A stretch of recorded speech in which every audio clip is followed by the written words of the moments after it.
Aujourd'hui, on va parler principalement aux personnes qui se déplacent en ville, qui font du vélo taf, etc. On va parler des moyens d'éviter au maximum les accidents. Alors évidemment, ça peut toujours arriver, hein, rien n'est infaillible, et même en suivant tous les conseils de cette vidéo, le risque d'accident existe toujours, mais le risque va diminuer normalement largement. En plus, tout ne dépend pas du cycliste, hein. Si vous avez beau être super prudent, si un mec est bourré avec une voiture de 1800 kg et en excès de vitesse, bon, vous ne pourrez pas faire grand-chose, même si vous avez un joli casque, des bons réflexes et un petit gilet jaune, ça ne va pas changer grand-chose. Mais dans la plupart des autres cas, les conseils que je vais vous donner dans cette vidéo devraient vous permettre de largement réduire les risques. Alors le conseil numéro 1, c'est tout bête, mais c'est respecter la réglementation. On a déjà tous vu des cyclistes qui traversent complètement à l'arrache un gros carrefour en ville. Alors ils gagnent 20 secondes, mais ils risquent un peu leur vie quand même, donc c'est pas top. Attention par contre, hein, tous les cyclistes qui passent au rouge ne grillent pas forcément les feux, hein. Il y a des petits panneaux qui sont appelés M12, des petits panneaux triangulaires. Ça veut dire que les vélos ont le droit de passer en fait, même s'ils ne sont pas prioritaires. En fait, c'est comme le feu orange clignotant pour les voitures. Et donc quand on passe, ça ne veut pas dire qu'on a grillé le feu, hein. On a le droit de le faire, mais il faut quand même être prudent, etc.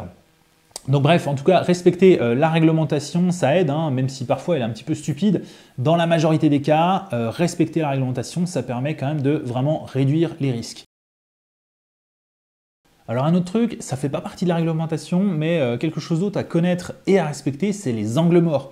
Plus le véhicule est gros, plus il a des angles morts importants, en particulier les camions, hein, et c'est ultra dangereux parce qu'en fait, ils ne vous voient pas du tout. Et donc du coup, ces angles morts, c'est à connaître et un peu à anticiper, mais on y reviendra un petit peu après. Deuxième point de ce guide, c'est des lumières. La nuit, ayez des lumières. Chaque hiver, quand les jours raccourcissent un peu, la nuit tombe plus tôt, chaque hiver, on voit des gens qui roulent de nuit sans lumière. On dirait qu'ils sont surpris qu'ils fassent une nuit plus tôt en hiver qu'en été, mais bon, c'est comme ça chaque année en fait. Et bref, ayez de bonnes lumières, hein. Si vous êtes dans des zones sombres, ayez vraiment des bonnes lumières. Et si vous êtes dans une grande ville, pas besoin d'avoir des feux ultra puissants à 2000 lumens, etc., aussi puissants qu'un feu de voiture. Parce qu'au final, vous avez quand même moins besoin, vous n'êtes pas dans les bois et tout. Mais voilà, en tout cas, ayez des lumières. Je vous ferai un article sur les lumières à l'occasion parce que j'ai pas mal de lumières différentes, donc je pourrais faire un petit comparatif. Dites-moi si ça vous intéresse dans les commentaires. En tout cas, je vous mets des liens dans la description, hein, pour des lumières qui éclairent vraiment bien sans être trop cher. Mais en tout cas, quand vous roulez la nuit, le soir, etc., ayez des lumières, c'est vraiment important. Troisième point, c'est se faire entendre. C'est un peu le même principe que les lumières, hein. Les lumières vous permettent aux autres de vous voir, mais c'est bien aussi qu'ils puissent vous entendre. Donc c'est utile pour les vélos piétons pour dire qu'on arrive, hein. On peut parler, klaxonner ou utiliser une sonnette. Mais pour les automobilistes, pour qu'eux vous entendent dans leur voiture aux vitres fermées, il vaut mieux un vrai klaxon parce que le petit ding-ding de la sonnette, une fois qu'on est dans un habitacle, etc., avec la radio, on n'entend rien. Donc quand je dis un vrai klaxon de vélo, en gros ça fait un son proche de ce qu'on a sur un scooter, donc ça s'entend quand même pas mal. Et donc ça peut éviter qu'un camion vous écrase si vous êtes dans ces angles morts, hein, comme on le disait en début de vidéo, et ça peut éviter de toute façon beaucoup de collisions. Donc voilà, les bons klaxons bien puissants, en plus ça coûte vraiment pas cher, hein, on en trouve des 10-15 €. Alors c'est comme les lumières de vélo, hein, certains sont plus ou moins puissants, certains sont étanches ou pas, certains fonctionnent à pile, d'autres se rechargent en USB. Donc voilà, en tout cas je vous mets des liens dans la description, il y en a pour tout le monde et je pense que c'est vraiment important quand on évolue fréquemment en ville. Quatrième astuce, c'est adapter sa vitesse. Alors oui, bien sûr, les vélos ne sont clairement pas le véhicule qui va rouler le plus vite, hein. Donc quand on dit ne pas rouler vite à vélo, bon, c'est un conseil un petit peu stupide. Eh bien, sauf que on a des aménagements cyclables qui sont parfois très stupides, hein, qui nous font par exemple partager la route avec des piétons. Alors c'est malin ni pour les piétons, ni pour les vélos, hein, mais bon, il faut croire que les gens qui font ces aménagements ne se déplacent qu'en voiture, sûrement. Bref, du coup, avec des piétons, vous n'allez pas rouler à 25 si vous devez zigzaguer entre les piétons sur un truc, sur un espace partagé, etc. Et d'ailleurs, même sur les pistes cyclables, hein, si c'est blindé, faites attention, ne roulez pas trop vite. Si y a du monde qui vient en face, la personne devant vous roule à 15, eh ben, doublez pas n'importe où, n'importe quand, etc.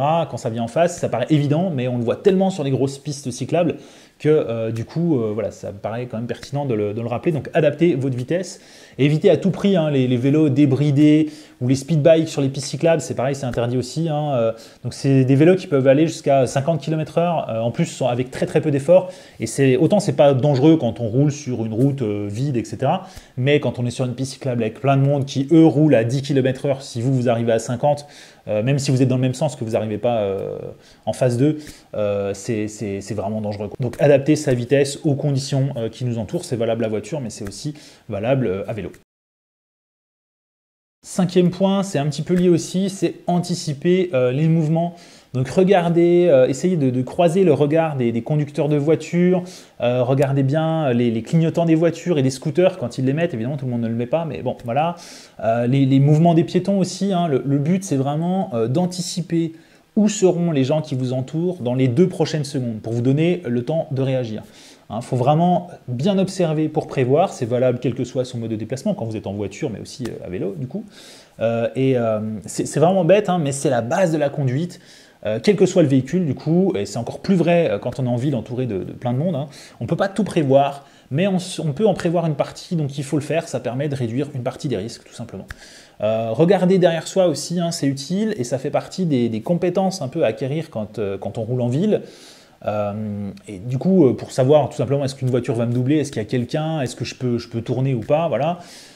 Et vraiment l'anticipation des mouvements, ça comprend aussi la connaissance des angles morts, on en a parlé un petit peu avant, mais si vous savez, si vous vous doutez que la personne ne vous verra pas, si vous vous mettez à cet endroit-là, vu son véhicule et votre position, etc. Alors anticipez et ne vous mettez pas justement à cet endroit, mettez-vous en sécurité un peu plus loin, etc.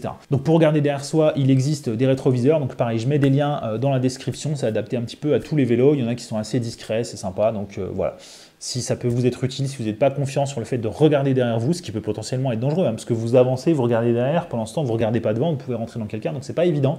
Alors qu'un petit clin d'œil sur un rétro, voilà, c'est pas pour rien que c'est obligatoire en voiture, et même sur les motos, donc potentiellement sur les vélos, ça peut être utile aussi. Et pour permettre aux autres personnes d'anticiper nos propres mouvements, il faut communiquer sur ces changements de direction. Donc savoir mettre son bras sur le côté quand on tourne, quand on change de direction, avant de tourner, avant, pas au moment de le faire. Même quand on est par exemple sur un rond-point ou sur des pavés et tout, c'est quand même bien de le faire, c'est pas toujours simple. Honnêtement, un gros rond-point avec des pavés à faire avec un bras, s'il faut freiner et tout, c'est pas toujours évident. Donc si vous n'êtes pas à l'aise avec le fait de lâcher votre guidon d'une main, vous pouvez opter pour des clignotants éventuellement. Il y en a qui se fixent sur le casque, à l'arrière du casque ou sur la selle, et donc vous avez une commande à l'avant sur le guidon, donc ça c'est plutôt sympa. Je vous mets des liens dans la description, mais sinon tout simplement vos bras, si vous êtes à l'aise avec le faire, c'est vraiment important de le faire.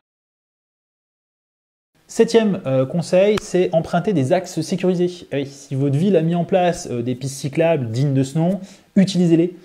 Quitte à faire un petit détour, mais c'est comme attendre un feu rouge, on va peut-être mettre un peu plus de temps, mais c'est plus sécurisé. Donc si vous perdez 5 minutes ou 2 minutes sur tout votre trajet pour faire un détour, pour être sur une piste cyclable qui vous met en sécurité, c'est vraiment important. Donc vous pouvez utiliser l'application GeoVélo qui vous permet de trouver les itinéraires sécurisés en ville. C'est plutôt pas mal. Et sinon, vous pouvez vous rapprocher d'associations autour de vous qui militent pour avoir des pistes cyclables, comme ça vous en aurez plus, et qui pourront aussi vous conseiller dans votre ville, qui connaissent votre coin, votre ville, votre quartier, etc., pour justement adopter des itinéraires cyclables qui ne sont peut-être pas les premiers auxquels vous auriez pensé. Huitième point pour rester un peu en sécurité, c'est avoir du matériel de qualité. En particulier les freins, on a pas mal de monde qui se fait rentrer dedans par quelqu'un qui avait plus de freins. Moi, je connais pas mal de personnes à qui c'est arrivé. C'est très souvent le cas avec les freins V-Brake, j'en ai déjà parlé sur cette chaîne. C'est des types de freins d'entrée de gamme qui se dérèglent très vite, qui s'usent et qui freinent mal, encore plus sous la pluie. Et donc dans ce cas-là, en fait, il faut vraiment entretenir vos freins. Par un pro si vous n'êtes pas en capacité de le faire, ou sinon faites-le vous-même. Optez si possible pour des freins à disque, donc on trouve de plus en plus de vélos pas très chers avec ce type de frein à disque, c'est quand même bien mieux. Même des freins à disque d'entrée de gamme, c'est pas fou, mais c'est quand même mieux que des V-Brake. Et encore une fois, en anticipant, en adaptant sa vitesse, ça permet vraiment de réduire les risques, mais avoir des bons freins, c'est absolument nécessaire, c'est absolument obligatoire pour éviter d'avoir des accidents à vélo. Ça paraît évident en le disant, mais il y a tellement de gens qui roulent avec des mauvais freins qu'il faut croire qu'il faut le rappeler. Neuvième conseil, en fait, là, c'est un peu plus polémique, il y a un peu moins de de consensus, hein, donc c'est autour du casque en fait. Donc évidemment, si vous faites une petite chute, si vous avez un casque, ça peut vous protéger, ça vous protège, ça peut vous permettre d'éviter d'avoir des lésions graves à la tête. Ça, c'est assez clair.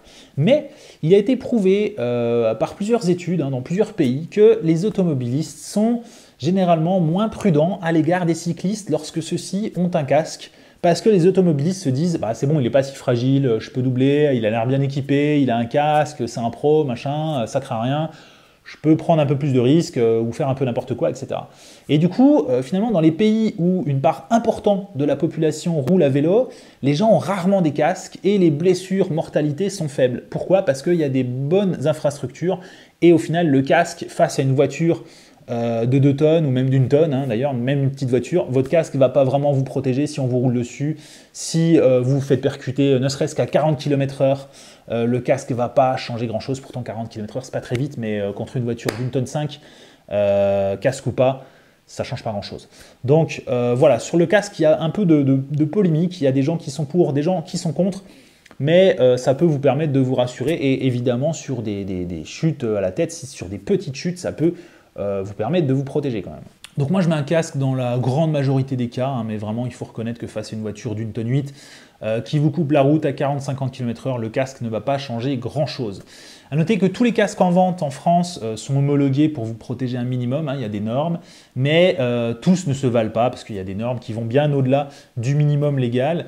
Je vous ferai peut-être une petite vidéo, ça fait beaucoup de vidéos à faire, à chaque fois je me donne des idées comme ça. Donc je vous ferai peut-être une vidéo sur les casques parce qu'il y a vraiment plein de choses à dire, hein, mais en attendant, je vous mets des liens dans la description de casques à différentes gammes, il y a plein de prix, hein, ça va d'une vingtaine d'euros à plus de 200 euros, donc voilà.